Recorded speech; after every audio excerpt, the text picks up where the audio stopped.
Good morning, everybody.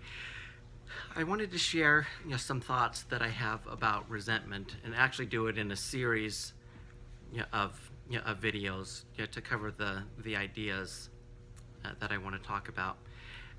And I kind of want to do it in reverse order of what is popularly done and presented. I want to talk about kind of the end effects of resentment first, rather than at the last. So that's what we're going to cover today. And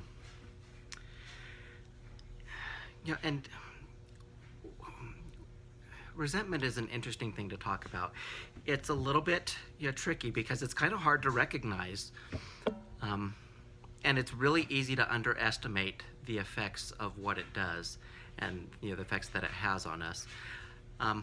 For my mind, I like to think of resentment as a psychological cancer because the effects are much the same.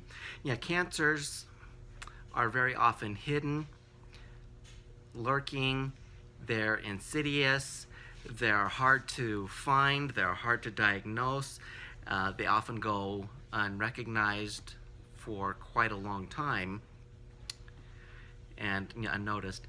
And that's very much like what resentment is and does.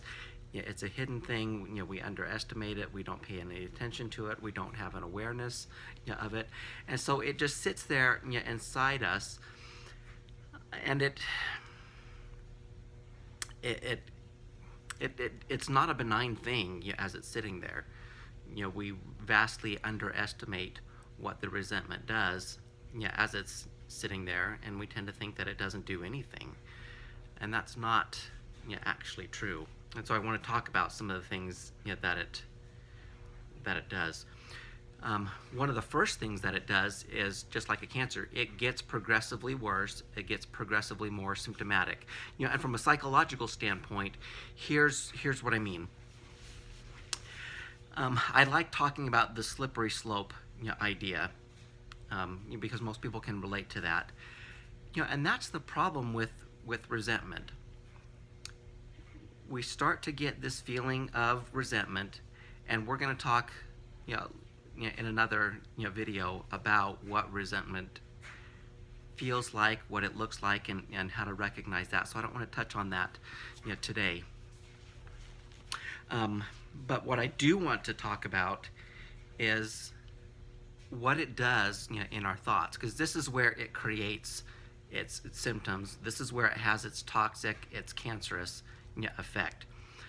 And what I mean is, let's look at justification and rationalization, because those two things go hand in hand with this idea of a slippery slope.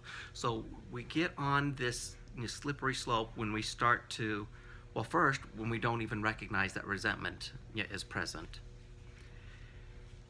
Even when we do recognize it, because we have this tendency to underestimate it, we don't do anything with it. So it continues to sit there and lurk, and it creates these, whether it creates or whether it enhances some of the thoughts that we have. It comes back to, and some of these thoughts are a feeling of entitlement, a feeling that we deserve something, a feeling that, well, it's not my fault, they made me do it. It's not my fault because they did it first. Therefore I'm entitled.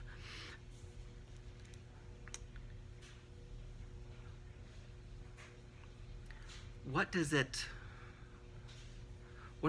lead to, though? What do those kinds of things cause? Because again, we oftentimes underestimate those things, and we don't think it's that big a deal, even when we do recognize it. But what does that kind of thinking do to us? And let's just take your most cherished and prized relationship that you have. Me, I'm going to use my wife. And kind of talk about some personal things and leave out some of the details that have happened. And this is, some of the things that she and I have been through are one of the reasons that I'm so concerned with, and that I like talking about resentment and raising the awareness of that. Because I had all those feelings, I had all those thoughts with her.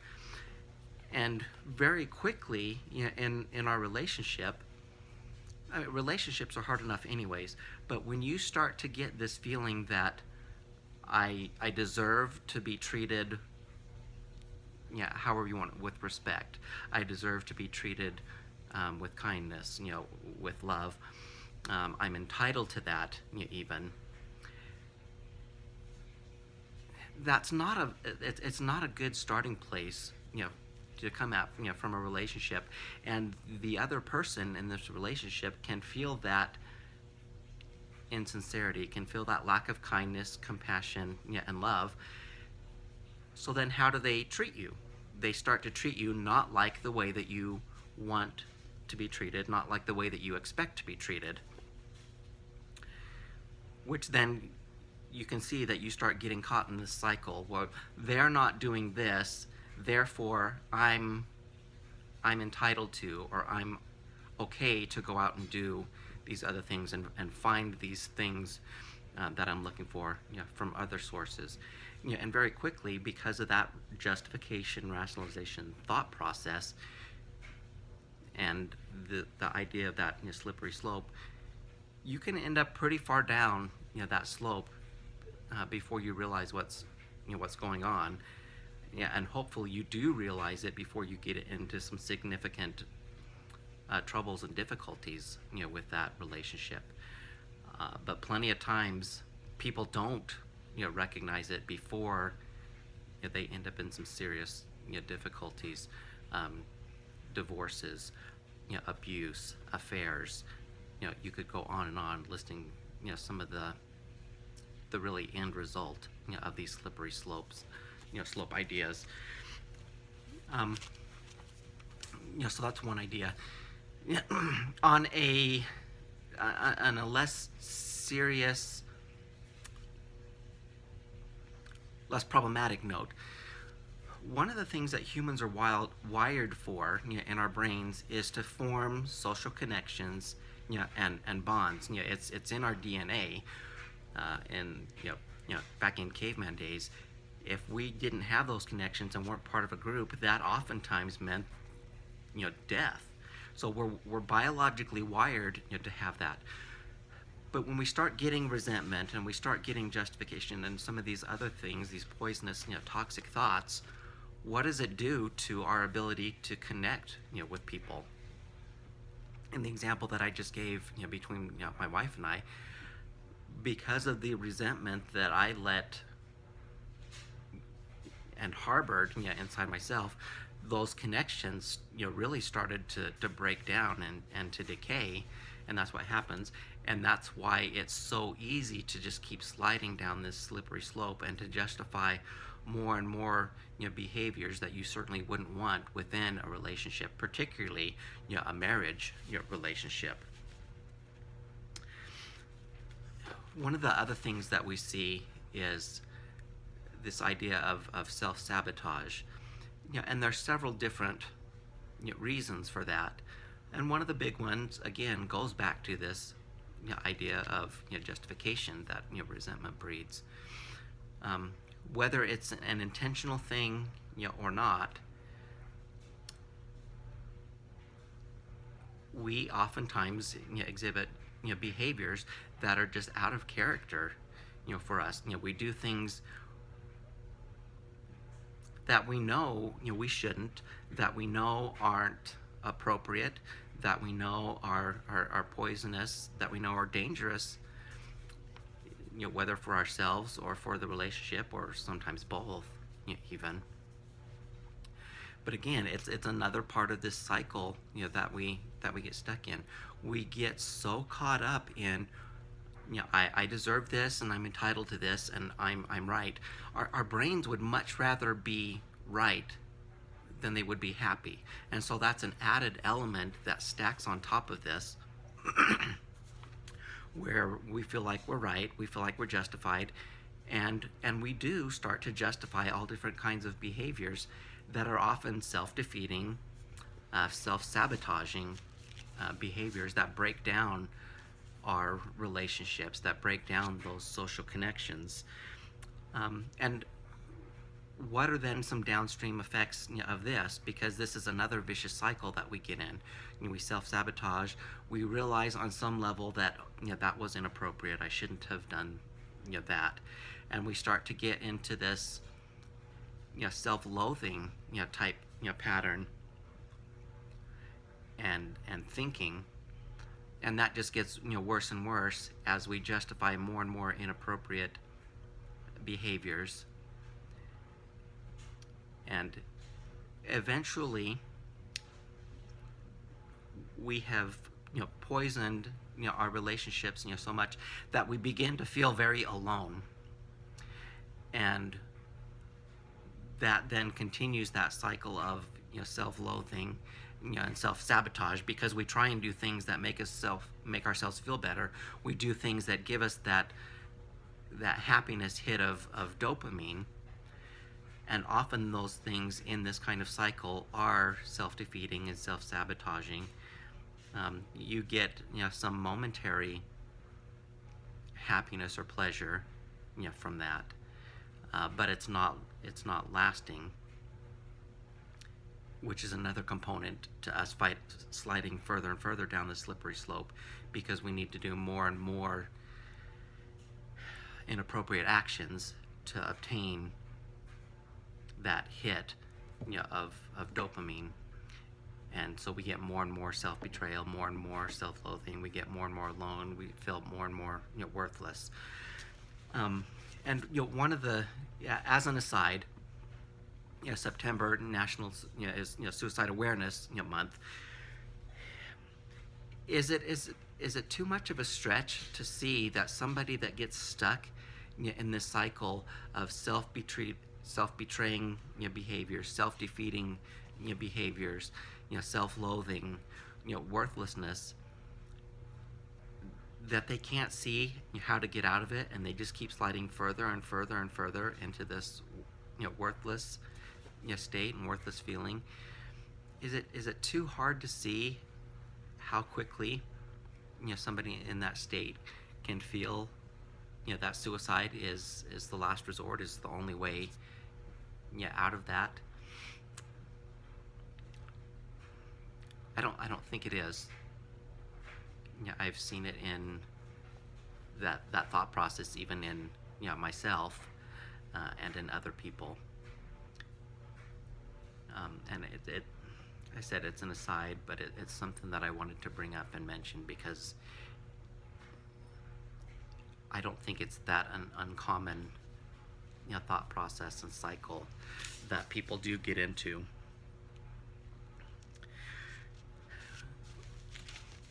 One of the other things that people can get into, and that I got into myself, was this idea that it wasn't my fault. I very much was into to blaming, and it's somebody else, and I deserve and entitled, all of these things. There was no personal responsibility.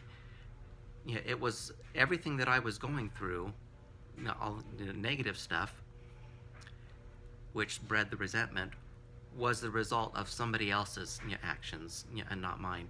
Now, the question that I would like to ask at this point is, how are you supposed to do anything about that, about getting out of that cycle, if everything is the result of somebody else's actions?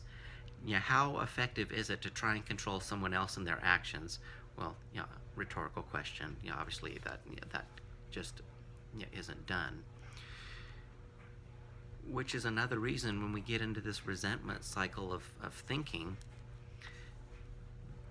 and we remove that personal responsibility for ourselves, with the removal of that personal responsibility and taking ownership of our own stuff, we remove the ability to get out of that, because you can't get out of that resentment cycle of thinking until you start owning your own crap. And without that, you're not going to get out of that cycle, and you're just going to keep heading down, that slippery slope. Is it any wonder that we see so much of abuse, of divorce, of all these negative things that are reported in society, particularly within families, yeah, and marriages within that society? And my belief and my thinking is it is directly a result of these thoughts and everything that goes along with this resentment cycle. The last thing that I want to talk about, as far as the downstream effects of resentment, is all the pain and the suffering that goes along with that. It has some serious personal consequences, which can even all the way up to leading to suicides. But deep pits of depression, of despair, of worthlessness within an individual personally when they get stuck in that resentment cycle. And it also has then obviously some very serious relationship consequences as we sever and destroy those those bonds and those social connections that we as humans all need to be able to to survive and to thrive in our lives. And the last thing is, the more we leave that resentment cycle unchecked, that resentment thought process left alone, the greater amounts of destruction that it's going to cause through everything in our lives. Not only in any relationship. It's not just a marriage relationship or even a family relationship, but any relationships that we have with friends, with coworkers, anything. All of those things are going to suffer with that resentment cycle. And the more those relationships suffer, and the more we feel isolated and alone, the more feelings that we're worthless, that we're not any good, that we can't do anything, that nobody wants me around, the more damage and destruction that it causes. So that's the first part, and I kind of wanted to do it in that order, so that we can recognize that resentment is not an innocuous problem. It's not just a negative emotion that's there. There's some profoundly serious consequences that go along with the resentment, and that hopefully as we come to understand and learn about what some of these consequences are, that becomes a catalyst to want to do something about it, and to change about it. And the first step of that then is recognizing what resentment looks like, or more properly, what it feels like inside us, so that we can recognize it, because we can't do anything about it when we're not recognizing it. And so we need that recognition and awareness, and then we need to have the willingness and ability to take personal responsibility for our own stuff, to be able to change that and to pull ourselves out of that cycle. So with our next video, that's what we'll cover. What does it feel like? How do we recognize and become aware of resentment in ourselves, so that we can do something? Thank you. Love you guys. If this is something that is helpful, or something that's interesting to you, please subscribe to my channel, so that we can continue to share and spread these messages, and drop a like if you would. Thank you so much. Love you guys. Take care. Bye.